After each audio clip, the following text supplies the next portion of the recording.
Hey Sean, come on, what are you up to? You're always on the phone. Why don't you spend some time with me and share with me what you're up to?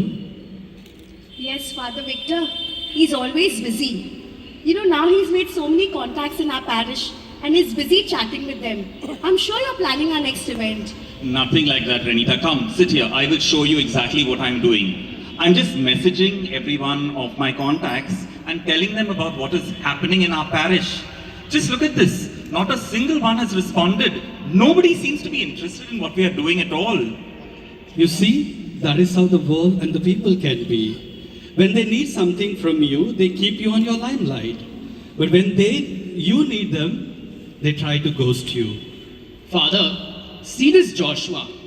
As usual, instead of serving Mass, he's on his phone texting someone or the other. Joshua, give me that phone. Arey no, yeah, nothing like that. I was just wishing my friends Merry Christmas. Besides, I don't want to be the last to wish. Come on, Joshua, is it the time to wish them? Why don't you just go and wish them personally instead of just texting? But Father Victor, I'm sorry I was overhearing your conversation. And I must say, this is the life we are all living at the moment. We don't have time for personal contact. Who has time for anyone else? Besides, everything we say and do is all fast-paced and a matter of perspective. Yes, Sian. I would call it a matlabi world. Everything in this world has become the same. Rush, rush, rush. I think it's a lot like our instant coffee. Or as Cafe Coffee Day puts it, a lot can happen over a cup of coffee. But I mean, how much can really happen? One sip and the coffee is over. And so is the conversation. Look at the Mumbai train for that matter. You see thousands of people travel every day and they keep in close contact with each other when they go up and down. Does that mean they have built a relationship with each other? Exactly, Father. Relationship is not there with anyone. To be honest, I would say it's like any of our social media platforms. Instagram, Snapchat, Facebook, and WhatsApp also. We may have our contacts, friends, and followers, and we may even text them and share some pictures and reels. But do we really know them? Are they really our friends? And now, with the rise of AI, we can't even be sure if that much of an online friend is real or not. And that's why I think our theme for this evening's service is very apt. What it means to be in contact with people, and from that contact, how do we build up a relationship with them? Look at today's gospel message, a beautiful message. We get it from the shepherds. When angel appeared to them, they didn't know what was happening and why it was happening. And they were confused and they were filled with fear. However, they took a step ahead. They went out of their way to see what was exactly happening. That is how they came in contact with baby Jesus. That's a very interesting point you made, Father Victor. And I think they took it one step further. They took this good news, this wonderful blessing that they received, and they shared it with all those that they met. That's how they built a relationship with him, because they took him wherever they went. Yes, he was with them in the joy that they experienced on encountering him. I mean, just think about it, how beautiful it would be if only we take the mere contacts that we have and further them by building up a relationship with people. Then our contacts are not just artificial or superficial, but they become so much more meaningful. I mean, all we have to do is, just like the shepherds, take a moment, understand what these contacts are all about, and then I think the relationship automatically just follows from there. Father, speaking of artificial, this reminds me a lot of an article I read a couple of years back in the Times of India. I believe it was about the then US President Obama, the UK Prime Minister David Cameron, and the Denmark Prime Minister Helle Thorning-Schmidt. And you won't believe, while the memorial service of the late Nelson Mandela was going on, they were busy taking photos and selfies and deciding whether to sell them at an auction. I mean, what kind of a relationship did they share with this man? Was it so superficial? You guys get what I'm saying, no? That's what our Carrick. We don't really care about anyone or anything anymore. All we care about is ourselves and our own happiness. And we are very happy living in that little bubble of ours. I remember visiting some of the houses in our parish. Every time I go and see the house, I never get to see the full house. When I see the parents at home, the children are busy with the tuitions and the coaching classes. When I see the children at home, parents are busy with the work. What was most painful for me to see when we went for the homebound confession, we see a lot of elderly, senior citizens sitting alone, struggling with the emptiness, struggling with the loneliness. The children are in abroad and they are busy with so much work. I don't know how to address this issue, what we can do for this issue. It's a really painful thing we need to look into. Yes, Father. I mean, if in our own home we only have a contact with our family and children, then how are we supposed to build a relationship with anyone else? Then why expect Obama and David Cameron to be any different? You know, what we need to do is actually enter into the lives of those who we are in contact with. Everybody has a story to tell. Everybody has some need. Everybody has something that they require from each of us. If only we can reach out and help them and spend some time with them and then share these experiences with others. Reaching out to them, spending quality time with them is actually really bring a major change. Look at the shepherd today, and they went out of the way and met the entire Holy Family. They might have spoken to Joseph and Mary. They might have shared their experience. That's why they're spending a quality time with them. They could cherish those experiences, and that is why they were able to share those experiences when they went out. We can also take the example of the three kings. They were great, mighty, powerful, and wealthy too. But yet, they humbled themselves and traveled great distances just to meet baby Jesus. I mean, think about it. They had Herod, they had the desert storms, they had unknown people and places. But yet, they braved all these obstacles just for one encounter. And what I think is more beautiful is the relationship that they established with him. Despite all the troubles and the threats they received, their trust and honesty is truly admirable. I mean, where do you get to see such dependability in this day and age? As I mentioned earlier, just like the shepherd, even the wise men, they also took a lot of effort to share those experiences, and they valued those beautiful experiences. They cherished those experiences. That is why even these people also, they were able to share wherever they went. You know, that's what we need to do, no, Victor? None of us live in a glass house. Everybody has some problem. Everybody has some situation that they are facing. Everybody has some challenge. If only we use the experiences that we have and not gossip or backbite or tear people apart with our slandering or ruin someone's character or reputation, but rather use these experiences to better ourselves, and then we can grow from these experiences. Father, be realistic. That's almost impossible. Take the political system itself for that matter. Have you seen the reels of the parliament when they are shared? Never once have they complimented the other or simply said something nice about the other. It's the Indian crab mentality that's ruling this nation. Everyone's only concerned with his own position and his own power. Corruption is everywhere and in everything. Take the number of rape and molestation cases that are recorded. Most of the time, there is no justice or sentence given. Why?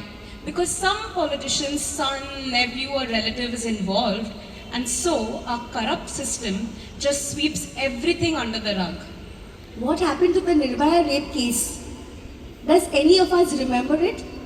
Look at the whole world, the war situation between Russia and Ukraine, between Israel and Palestine, the civil war in African countries, and unrest in the Asian countries.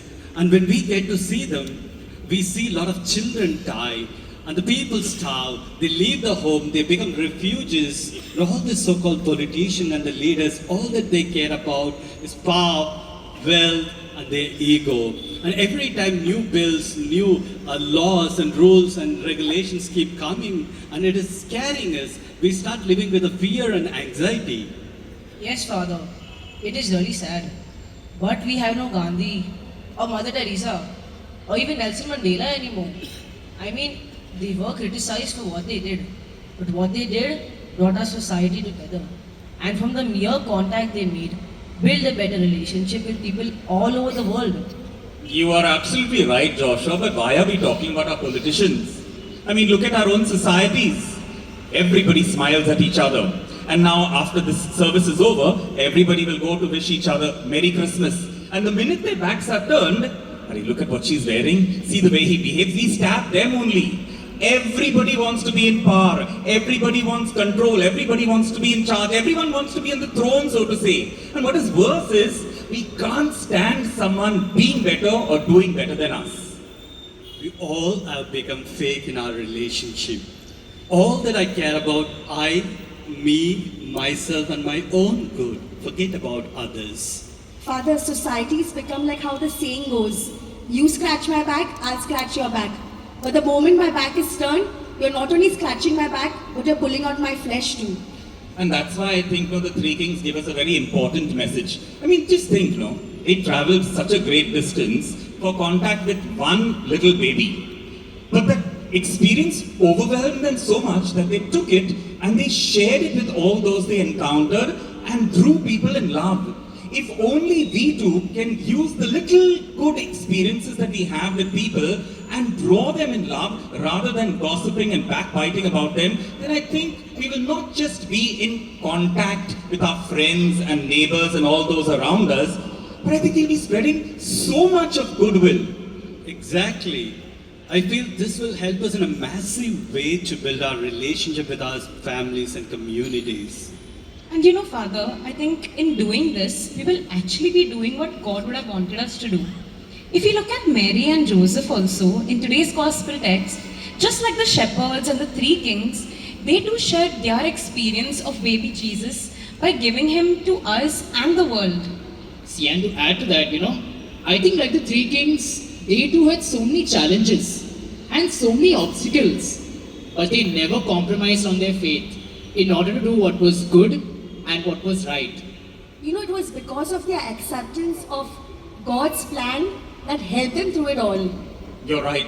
Think, Joseph was a man living in a day and an age which was so conservative and orthodox in its mentality. And for him to take a woman who was already with child as his wife, I mean, that was absolutely brilliant. Very, very brave and courageous and daring of him. But it was his contact and his encounter with God that gave him the willpower and the strength and the courage to do such a daring feat. I think more than that, it was Mary.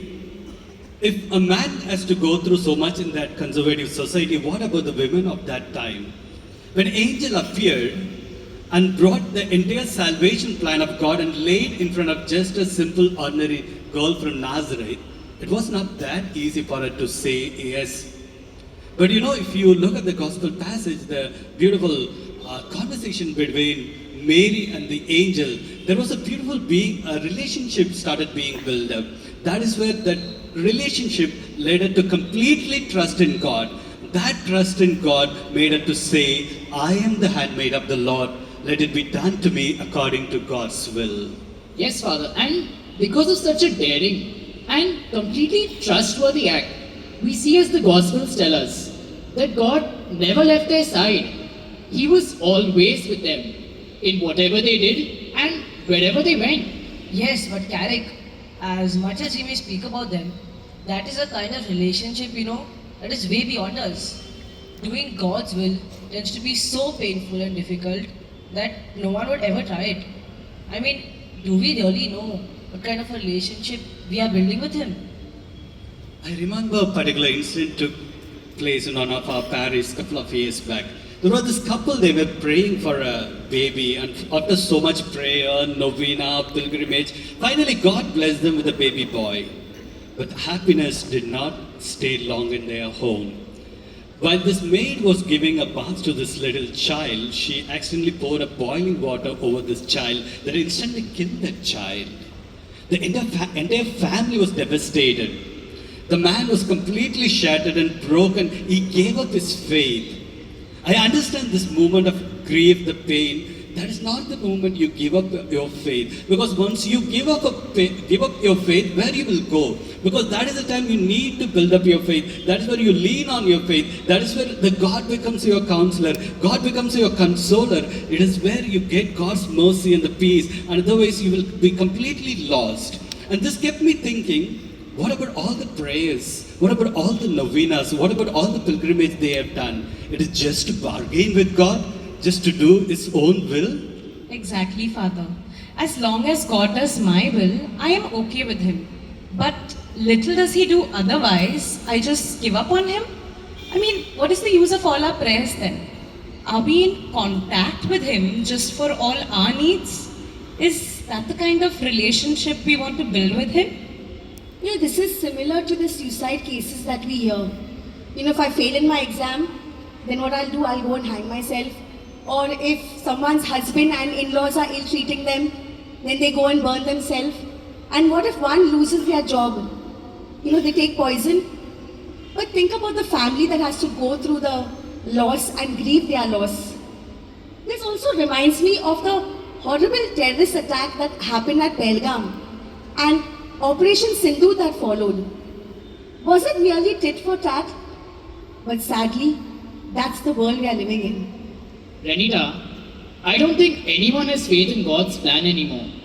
I mean, we keep saying that God has something better in store for us, or that it's His will that's being done.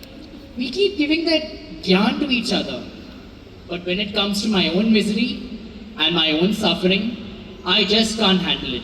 It becomes too much for me. But then, Carrick, shouldn't we commend people like Jemima Rodriguez for being daring enough to thank Jesus for her achievement? I mean, looking at the way Christians are treated in our country, it was very brave of her to take his name. I honestly would be very scared to do such a thing. It was really great on her part. That was really a valid point, Joshua, you brought it up. I really admire the courage and the faith of this young girl. In spite of all the difficulties and challenges she faced, she completely trusted in God. And maybe this is the invitation for you and me to completely trust in God no matter what. That is where we see God does wonders in our lives. Yes, Father. I think now we need to give up on just having a contact with God through our prayers for all the favors to be answered. And we need to change that into building a relationship with Him through our openness, trust, and faith. And I feel then only, no matter what, will we be able to experience His love and mercy at all times in our lives. And that's why, my dear brothers and sisters, our theme for this evening service is from contact to relationship. Whether it is with our families, or our friends and neighbors, or even with God, let us this Christmas not just contact them via an SMS or a message or a WhatsApp forward or a card or even just a phone call, but rather do something in a very special way. Go an extra mile and reach out to them, spend some time with them if it is possible. Let not our contacts and our relationships be artificial or just for namesake, but something that is more meaningful and heartfelt and sincere and honest.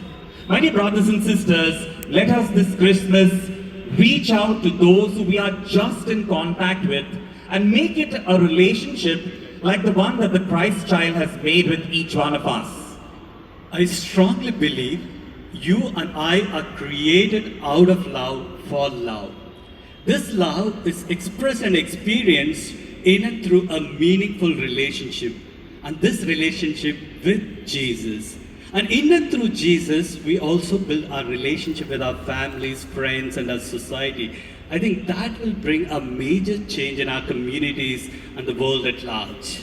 And that's when we will truly be having a Thanksgiving celebration, as we will be sharing Christ with all those we encounter through our attitude and our reaching out. My dear brothers and sisters in Christ Jesus, may the Christ child born this Christmas be experienced in each of our hearts and shared by each one of us with all those we encounter on this life's journey. Amen.